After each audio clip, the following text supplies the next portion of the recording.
Assalamualaikum warahmatullahi wabarakatuh. Alhamdulillah, wala hawla wala quwwata illa billah. Allahumma salli wa sallim ala sayyidina wa maulana Muhammad, miftahi babi rahmatillah, adada ma fi ilmillah, salatan wa salaman daimaini bidawami mulkillah wa ala alihi wa sahbihi wa mawala, adada kulli dharratin alfa marrah, amma ba'dah. Al-mukarramun wal muhtaramun, para asatidz, ma'asyiral hadirin, para bapak, para remaja, wabil khusus sahibul bait al-akh Uthman, yang mudah-mudahan senantiasa semuanya dirahmati Allah subhanahu wa ta'ala, amin.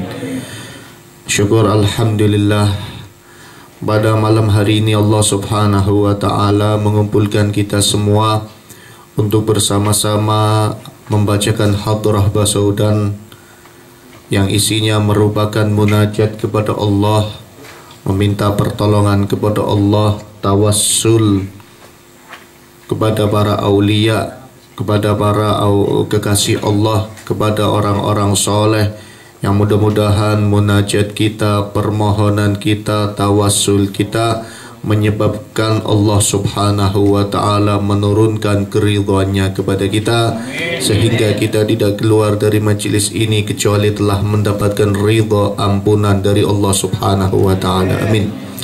Ma'asyiral hadirin rahimakumullah, pembacaan kitab Syarhul Ainiyah masih melanjutkan Al-Qawlu fi Syarhi. Jadi satu nazam pun belum kita bahas, masih permulaan atau muqaddimahnya. Qala al-muallif rahimahullahu ta'ala wa nafa'ana bihi wa bi'ulumihi fid dharain, amin. Al-Qawlu fi Syarhi. Wa baqiyat baqaya nadirah, wa baqiyat baqaya nadiratun fi zaman, mazhudun fiha mu'radun anha. Dan sisa orang soleh, sisa amal baik di zaman itu, zamannya pengarang kitab ini yaitu Al-Habib Ahmad bin Zain Al-Habsyi. Beliau mengatakan di zamannya beliau orang soleh dan amal soleh, ilmu manfaat, sisanya tinggal sedikit. Sisanya tinggal sedikit. Pengikut salaf, sisanya tinggal sedikit. Itu di zamannya beliau. Zaman sekarang tinggal habisnya mungkin, tapi insya Allah masih tetap ada.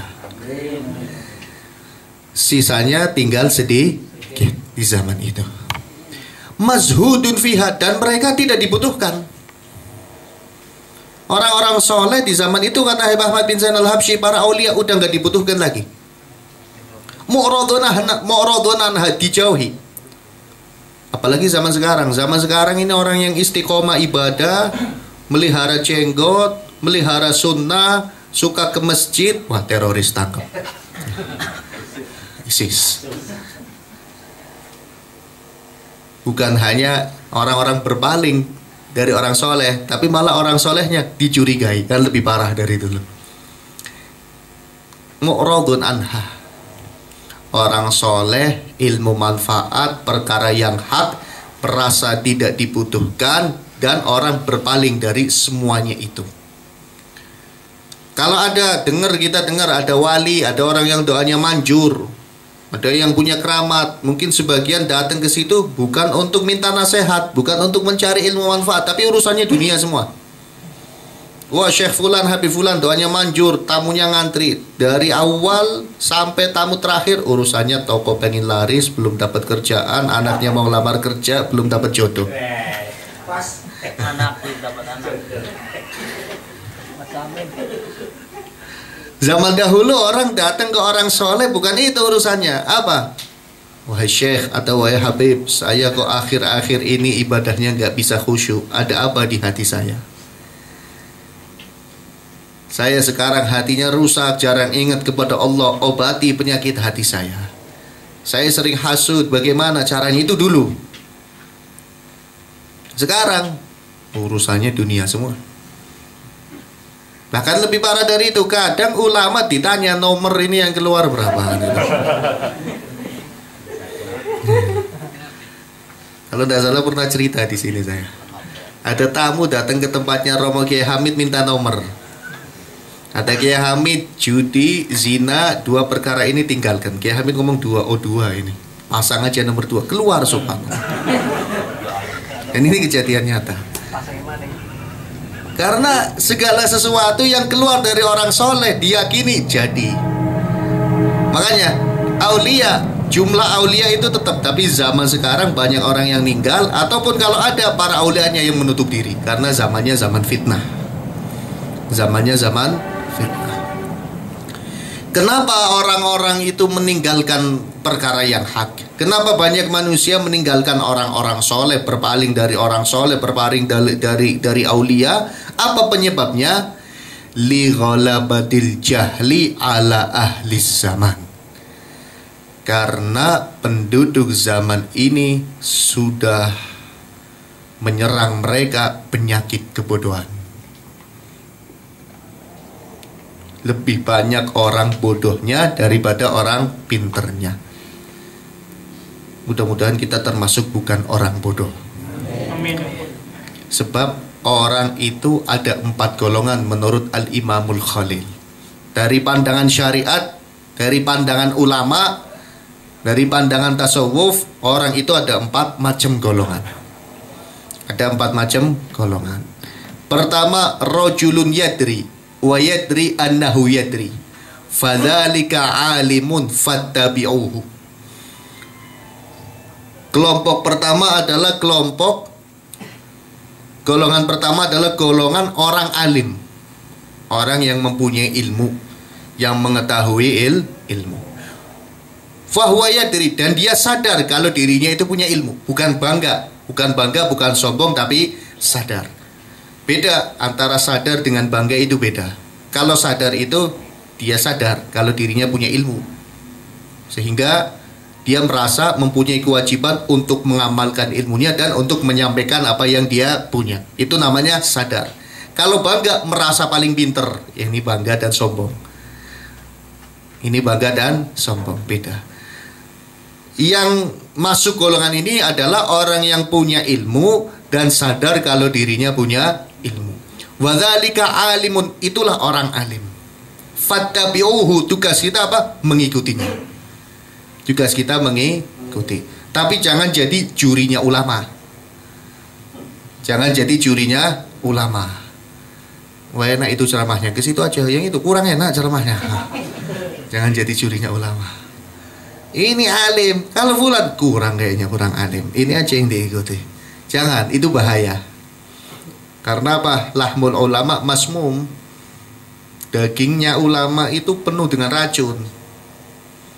Penuh dengan racun. Kita kan kalau ghibah itu diibaratkan makan bangkai.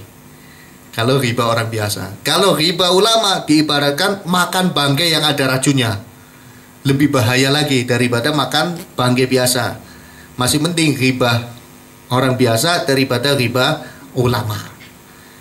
Ya lebih wajib lagi jangan ghibah dua-duanya, kan seperti itu. Jangan jadi jurinya para ulama, tapi mengikuti ulama. Lah ulama itu apa? Orang yang punya ilmu dan sadar kalau dirinya punya ilmu. Itulah orang alim. Fattabi'uhu. Tandanya orang sadar punya ilmu apa? Mengamalkan ilmunya dan menyampaikan apa yang dia miliki. Itu tandanya orang punya ilmu. Ada salah satu yang dimiliki, cuman mengamalkan untuk dirinya sendiri, tapi gak mau nyampaikan, dosa. Atau sebaliknya, nyampein sih semangat, tapi giliran ngamalin dirinya sendiri gak mau, rugi dia. Kita jangan ngikuti, kita jangan nilai. Dianya sendiri aja gak ngelakuin, ngapain kita ikut ngelakuin? Yang penting apa yang dia katakan benar, ikuti walaupun dia sendiri gak ngelakuin. Unzur maqal wala tanzur man qal. Lihat apa yang dikatakan, jangan lihat siapa yang mengatakan. Maaf, walaupun ada kalam hikmah yang keluarnya dari anjing harus kita amalkan. Walaupun yang ngeluarkan itu seekor anjing. Jangan lihat siapa yang mengatakan, tapi lihat apa yang dikatakan. Karena kalau kita melihat orang dari amaliyahnya sehari-hari, nggak ada selesainya. Fulan nyuruh sedekah, dianya aja bakhil, terus kita ikut bakhil, ya kita ikut rugi juga. Mending kitanya nggak bakhil, mau sedekah, dia sendiri yang rugi, kita yang untung. Sebab orang alim yang nggak mau mengamalkan untuk dirinya sendiri, itu Al-Imamul Ghazali mengibaratkan dia bagaikan lilin. Orang alim nggak mau mengamalkan untuk dirinya sendiri, pantasnya orang tersebut mengatakan sirtu ka'ani dzubalatun nusibat tudi ulin nasi wahyatah dariku.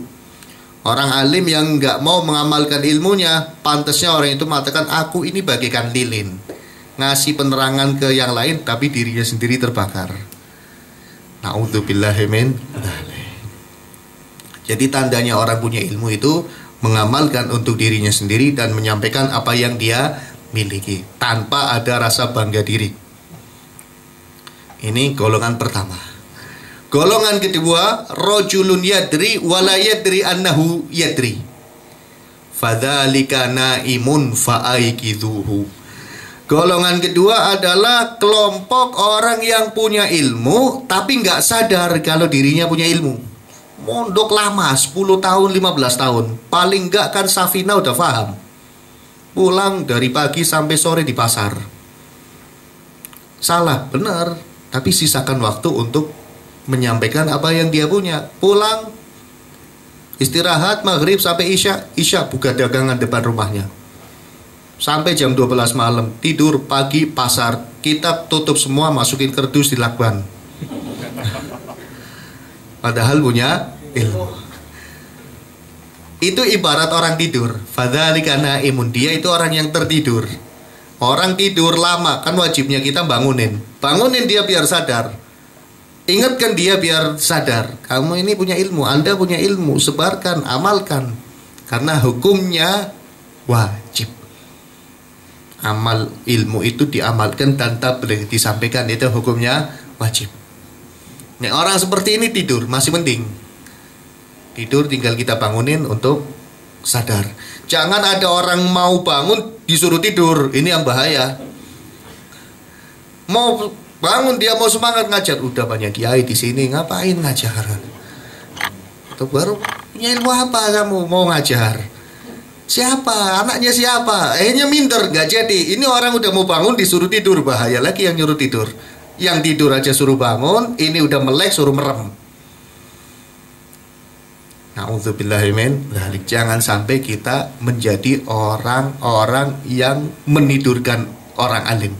Tapi kita harus menjadi orang yang pertama mengikuti orang alim dan membangunkan alim yang sedang tidur. Bangunin orang yang punya ilmu yang sedang tidur. Sadarkan agar menyampaikan apa yang dia punya. Gak ada salahnya. Mau mondok 4 tahun, 5 tahun pulang langsung ngajar, gak ada salahnya. Gak ada kewajiban kalau mau ngajar itu mondoknya harus 25 tahun, gak ada. Yang salah itu menyampaikan apa yang belum dia pelajari. Ini yang salah. Menyampaikan apa yang dia belum pahami, ini yang salah. Kalau sebatas menyampaikan apa yang dia pahami, saya mondok cuma 3 tahun, bisanya cuma Safinah. Sampaikan apa yang dia punya dari Safinahnya itu. Oh, saya mondok cuma 2 tahun, bisanya ilmu tajwid. Sampaikan apa yang dia punya dari ilmu tajwidnya itu. Oh, saya cuma 5 tahun, nyampainya ilmu Fathul Qorib misalkan pemahamannya. Sampaikan apa yang dia punya. Jangan sampai jadi orang alim yang tidur atau menidurkan orang alim yang lagi melek, bahaya lagi. Yang ketiga, rajulun la yadri wa yadri annahu la yadri fadzalika mustarsyidun fa'arsyiduhu. Yang ketiga adalah orang yang enggak punya ilmu. Orang yang enggak punya ilmu seperti kita. Wa yadri annahu la yadri, tapi dia itu sadar kalau dirinya enggak punya ilmu. Ini namanya bukan jahil. Ini namanya bukan bodoh. Namanya bukan bodoh. Tapi namanya apa? Mustarsyid, sang pencari petunjuk. Pencari petunjuk. Apa tugasnya kita? Fa'arsyiduhu, tunjukkan dia jalan untuk mendapatkan petunjuk itu. Kalau misalkan di antara kita ada yang mampu memberi petunjuk, kasih. Nggak mampu, tunjukkan siapa. Anda mau cari petunjuk, pengen ngaji, pengen taklim, di sini ada pengajian. Ini jadwalnya setiap hari ini. Di Syekh Fulan ada, di Kiai Fulan ada, di Habib Fulan ada. Kita yang ngasih jalan. Ini namanya bukan orang bodoh. Tidak bisa dikatakan orang bodoh. Yang keempat ini yang bahaya. Rajulun la yadri wa la yadri annahu la yadri fadzalika jahilun fajtanibuhu. Nggak punya ilmu dan nggak sadar kalau dirinya nggak punya ilmu. Jadi nggak punya ilmu tapi merasa pinter. Fadzalika jahilun, itu baru yang namanya orang bodoh. Tugasnya kita apa? Fajtanibuhu, tinggal aja itu orang, nggak perlu diurusin. Makanya kan Rasulullah diperintahkan oleh Allah dalam Al-Quran apa? Fa'arid anil jahilin, berpalinglah dari orang-orang bodoh. Nah ini kalau orang yang nggak mau dekat sama ulama, nggak mau dekat sama ulama, nggak mau ngaji, katanya ilmu ini yang penting ngambil Al-Quran, ngambil dari Al-Quran dan ngambil dari hadis. Walaupun modalnya modal terjemah. Akhirnya apa? Baca ayat fa'arid anil jahilin, berpalinglah dari orang-orang bodoh. Giliran ada orang datang mau ngaji, ini orang bodoh, tinggal aja, gak usah diajari. Padahal yang namanya orang bodoh itu adalah orang yang nggak tahu tapi nggak merasa kalau dirinya itu nggak tahu. Ini baru orang bodoh yang harus kita tinggal. Imam Syafi'i sendiri mengatakan, ana idza jadaltu aliman ghalabtu wa idza jadaltu jahilan ughlibtu. Kata Imam Syafi'i, aku ini kalau berunding debat sama orang alim menang. Imam Syafi'i kalau debat sama orang alim itu menang. Tapi kalau debat sama orang jahil, aku kalah, kata Imam Syafi'i. Jahil itu tadi nggak tahu tapi nggak merasa dirinya tahu atau sok tahu. Itu Imam Syafi'i langsung kalah. Percuma dilawan merasa pinter. Percuma dikasih tahu, dia merasanya udah tahu walaupun belum tahu. Ini yang harus ditinggalkan. Jadi kalau kita ketemu orang yang punya ilmu dan sadar kalau dirinya punya ilmu, tugas kita adalah mengikuti. Dan mengikuti ulama ini hukumnya wajib. Yang salah itu justru kalau langsung buka Al-Quran sendiri dan buka sabda Rasul sendiri. Itu bid'ah. Jadi kalau ada orang mengatakan sama kita ngaji itu hukumnya bid'ah, kita balik, kamu yang suka buka Al-Quran sendiri, yang suka buka hadis sendiri tanpa belajar sama ulama, itu hukumnya bid'ah. Sebab Allah perintahkan kita dalam Al-Quran apa? Fas'alu ahla dzikri in kuntum la ta'lamun. Tanya sama orang yang punya ilmu kalau kalian nggak ngerti. Di saat kita nggak tahu tentang hukum, Allah tidak perintahkan kalau kamu nggak tahu tentang hukum, buka Al-Quran, lihat terjemahnya. Enggak, Allah nggak perintahkan seperti itu. Kalau kamu nggak tahu tentang hukum, buka hadis, lihat terjemahnya. Enggak. Yang Allah perintahkan, jikalau Anda nggak tahu tentang sesuatu, tanya sama ahli zikri, sama ahli ilmu. Berarti kan kita disuruh ngaji. Makanya kalau orang-orang ahli sunnah wal jamaah, orang-orang NU itu, apa kata kiai benar. Itu yang diperintahkan Allah subhanahu wa ta'ala. Lah kiai ngambilnya dari Al-Quran, dari sabda Rasulullah sallallahu alaihi wasallam.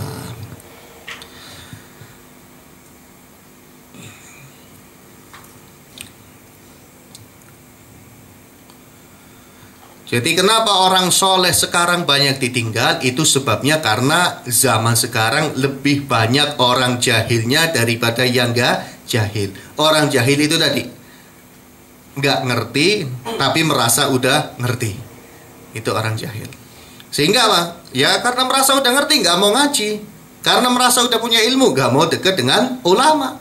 Karena merasa udah bener nggak mau datang kepada orang soleh untuk minta dinasehati. Waqad wantisyaru dzulmati fihim. Wantisyari dzulmati fihim. Dan sebab orang soleh itu ditinggal karena kezaliman telah menyebar pada mereka, pada penduduk zaman ini. Kalau mau menegakkan kebenaran malah dimusuhi. Tapi di saat larut dalam kezaliman banyak temannya. Ini zamannya sekarang. Di saat mau menegakkan kebenaran dimusuhi. Larut dalam kezaliman banyak temannya. larut dalam kezaliman, banyak temannya. Ini zamannya. Zaman dimana fitnah telah menutup bumi.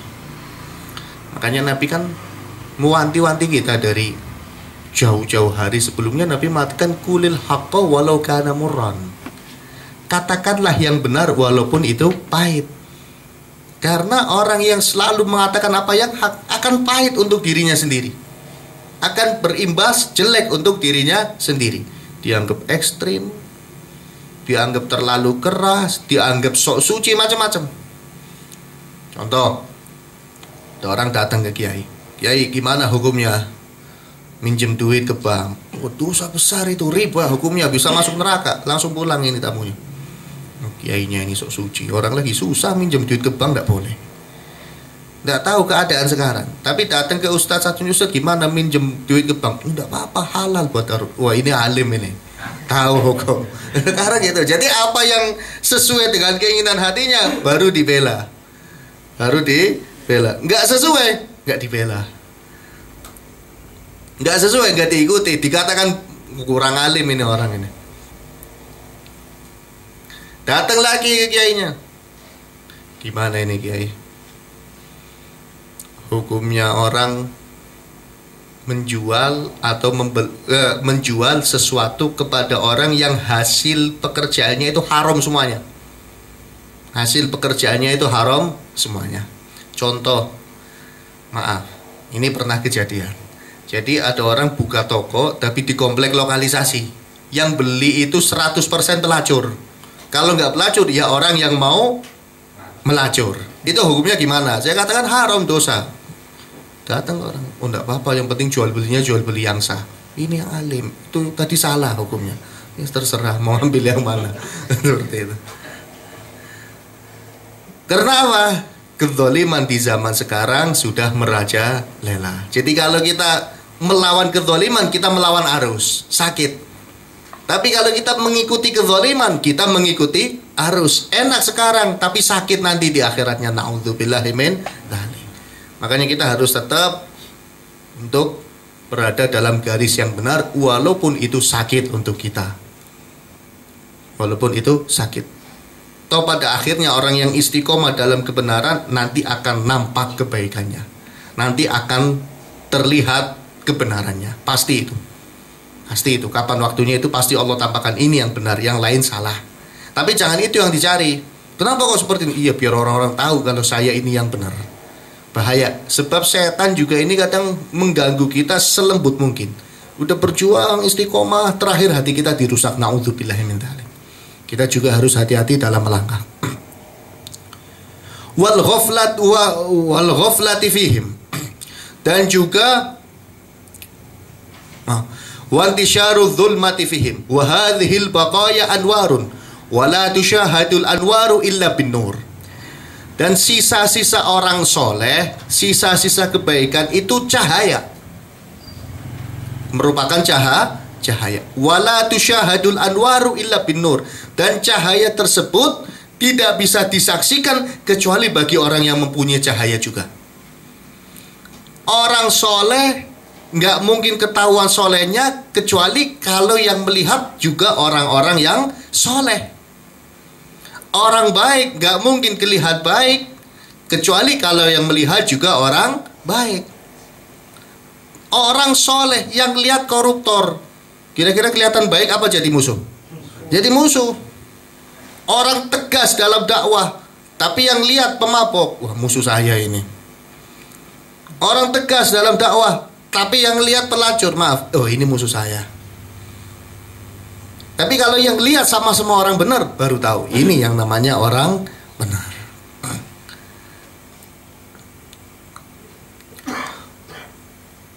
Wa qad ghalaba dzulmatul jahli wal ghaflati fihi. Di samping kegelapan kebodohan telah merajalela sekarang, juga ghaflah, lalai kepada Allah sekarang sudah merajalela juga. Gimana enggak merajalela? Kita sholat 5 waktu. Sholat maghrib kan imamnya itu ngangkat suara. Waladhdallin, amin. Setelah amin, imamnya baca surat lagi. Rakaat kedua pun demikian. Selesai salam, coba kita tanya sama yang ada di samping kita. Tadi imamnya waktu rakaat pertama setelah Fatihah baca surat apa? Bisa jadi samping kita juga nggak tahu. Iya ya, tadi imamnya baca surat apa? Lah tadi kita waktu sholat apa yang didengerin? Apa nggak dengerin imamnya baca apa? Kita pernah seperti itu apa enggak? Salam masih ingat imamnya baca apa? Apa kira-kira kita salam ikut-ikutan lupa juga? Dalam artian apa? Sholatnya aja kita masih lalai kepada Allah Subhanahu wa ta'ala, apalagi di luar sholat. Kalau orang-orang dahulu, contoh Habib Umar bin Abdurrahman al-Attas sahibur ratib, itu beliau mengatakan, lawih tajabat anni Rasulullah sallallahu alaihi wasallam sa'atan ma'adatu nafsi minal muslimin. Kata Habib Umar, kalau terhijab dariku Rasulullah 1 detik aja, aku nggak melihat Rasulullah, aku nggak nganggap diriku ini orang yang beriman kepada Allah. 1 detik Habib Umar nggak lihat Rasulullah, nggak dianggap orang yang beriman. Jadi setiap hari Habib Umar itu melihat terus Rasulullah Shallallahu Alaihi Wasallam setiap saat. Kok bisa? Karena hatinya nyambung terus kepada Allah, nyambung terus kepada Rasulullah. Nah, kira-kira kita dari lahir sampai malam ini sudah pernah mimpi Rasulullah apa belum? Habib Umar itu 1 detik nggak ngelihat Rasulullah, nggak nganggap dirinya orang yang beriman kepada Allah. Kita dari lahir sampai sekarang, saya yakin mungkin yang hadir di sini udah pernah mimpi semua, amin. Ya mungkin setahun sekali, setahun 2 kali kan lumayanan. Kalau 1 detik gak ngelihat Rasulullah, gak nganggap dirinya orang beriman, lah kita pantasnya ngaku apa? Yang sehari-harinya gak pernah lihat Rasulullah Sallallahu Alaihi Wasallam. Kenapa? Beliau bisa seperti itu, hatinya itu kosong dari ghaflah. Tidak pernah lalai kepada Allah Subhanahu wa ta'ala. Orang sekarang lebih sering ghaflahnya daripada ingatnya. Mungkin kalau dihitung-hitung kita dari pagi sampai tidur, dari bangun tidur sampai tidur lagi, ingat kepada Allahnya paling banyak-banyaknya 5 menit. Itu kalau kita ingat-ingat mungkin. Kalau kita ingat, kadang kita hadir majelis ngaji, mukanya ke kiainya, tapi pikiran tadi itu hitung-hitungannya berapa ya kawan? Tadi yang ngambil barang berapa ini? Yang lebih parah lagi, tadi itu ada perempuan naik motor, itu arahnya kemana itu rumahnya? Jadi ngajinya aja masih belum bisa nyambungkan hati kita kepada Allah Subhanahu wa ta'ala. Tapi bukan berarti udah kalau gitu nggak usah ngaji. Masih mending hoyal di pengajian daripada hoyal di luar pengajian. Paling nggak kalau di pengajian setannya itu pada kebakaran kan, seperti itu. Daripada di luar udah lagi hoyal, dah ingat kepada Allah, setannya di samping kita. Na'udzubillah, tambah parah lagi. Hingga untuk apa ya? Bahasa jadi barangnya ini mending bahasa sini apa? Ya untuk ya lebih baik lah seperti itu. Lebih baik walaupun kita masih hoyal di pengajian, masih tidak nyambung di pengajian, masih ngantuk di pengajian, masih mending gitu. Daripada enggak sama sekali. Masih mending ada sedikit-sedikit mungkin sisa-sisa amal soleh yang bisa kita yang bisa mengais sedikit-sedikit amal soleh yang ada di majlis. Karena apa? Majlis seperti ini, walaupun hati kita ghaflah, walaupun hati kita lalai kepada Allah, paling tidak tadi nama mulut kita, lesan kita udah nyebut nama-namanya orang soleh. Kan di Hadrah Pasaudan banyak disebut nama-namanya orang soleh. Paling tidak di majelis seperti ini kita sudah doa kepada Allah Subhanahu wa ta'ala. Nyebut namanya orang soleh aja tatanazalur rahmat. Kalau lesan kita nyebut namanya orang soleh di sebuah tempat itu akan Allah hujani rahmat. Mudah-mudahan benar-benar Allah turunkan rahmat malam ini kepada kita. Amin. Tapi majelis seperti ini, walaupun banyak yang meninggalkannya, walaupun banyak yang gak merasa butuh, jangan heran karena hal itu karena hal itu disebabkan sudah menyebarnya kejahilan, sudah menyebarnya kezaliman, Dan karena sudah menyebarnya kelalaian kepada Allah Subhanahu wa Ta'ala, jangan sampai kita larut dengan mereka, tapi kita harus menjadi kelompok yang keluar dari mereka. Kalau bisa kita yang menyelamatkan mereka, walaupun sisa-sisanya hanya sedikit. Mudah-mudahan sedikit itu bisa kita dapatkan berkat kita istiqomah dalam menghadiri majelis-majelis seperti ini. Fa'arada sayyiduna wa barakatuna nadhiman iradatillahi ta'ala wa amrih wa ridhah tafhim ahlil jahli wallahu a'lam bis-shawab. Ya Rabbana tarafna wa annana asrafna la ladha ashrafna fatub alayna tawba tawsilu kulla hawba آتي وآمن الرعاتي واغفر لوالدينا ربي ومولودينا والأهل والإخوان وكل ذي محبة أو جيرة أو صحبة والمسلمين أجمعين ربي اسمع فضلا لا باكتساب منا بالمصطفى الرسول نحظى بكل سولي بالمصطفى الرسول نحظى بكل سولي بالمصطفى الرسول صلى وسلم ربي عليه عد الحب وآله وصحبه عدد ضص صحبي والحمد لله في البدء والتناهي على هذه الندوة كلنا صالح على نور مصطفى سيدنا محمد صلى الله عليه وسلم ثم على روح آبائه وأخواننا من العالم والمسلمين ثم على روح آله وأصحابه وأزواجه أجمعين ثم على روح الأولياء والشهداء والصالحين والعلماء العاملين خصوصا ثم على والدينا ووالديكم وأمتنا وأمتكم وأمة المسلمين عامة. الفاتحة.